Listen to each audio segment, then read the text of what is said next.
ഈ എൻ വാസുവും പത്മകുമാറും തമ്മിലും ദേവസ്വം കാര്യങ്ങളിൽ അവർ രണ്ടു തട്ടിലായിരുന്നു. അവർ തമ്മിൽ അത്ര സ്വരച്ചേർച്ച ഉണ്ടായിരുന്നില്ല. ഈ രണ്ടുപേരുടെയും മൊഴികളിൽ, അന്വേഷണ സംഘത്തിന് നൽകിയ മൊഴികളിൽ ഇത് വളരെ പ്രകടമായിട്ട് കാണാമെന്നാണ് മനസ്സിലാക്കുന്നത്. അതായത് ഇവർ തമ്മിലുള്ള ശത്രുത മൊഴികളിൽ പ്രകടമാണ്. അറസ്റ്റിലായ ആളുകളുടെ മൊഴികളാണ് ഈ കേസ് സംബന്ധിച്ച അല്ലെങ്കിൽ ഈ കുറ്റകൃത്യം സംബന്ധിച്ച കൂടുതൽ വിശാലതകളിലേക്ക് അന്വേഷണ സംഘത്തെ കൊണ്ടുപോകുന്നത്.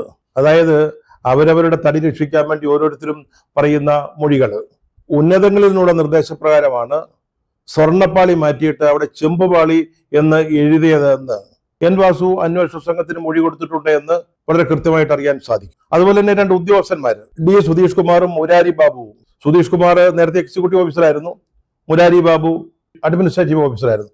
അവരും പറഞ്ഞിരിക്കുന്നത് ഉന്നതങ്ങളിൽ നിന്നുള്ള നിർദ്ദേശപ്രകാരമാണ് സ്വർണ്ണപ്പാളികൾ ഉണ്ണികൃഷ്ണൻ പോറ്റിയുടെ കയ്യിൽ കൊടുത്തയച്ചത് എന്നാണ്.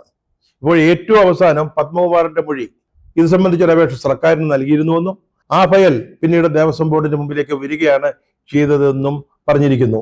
അപ്പോഴാണ് ചോദ്യ മുനകൾ നമ്മുടെ മുൻ മന്ത്രി കടകംപള്ളി സുരേന്ദ്രനിലേക്ക് നീളുന്നത്.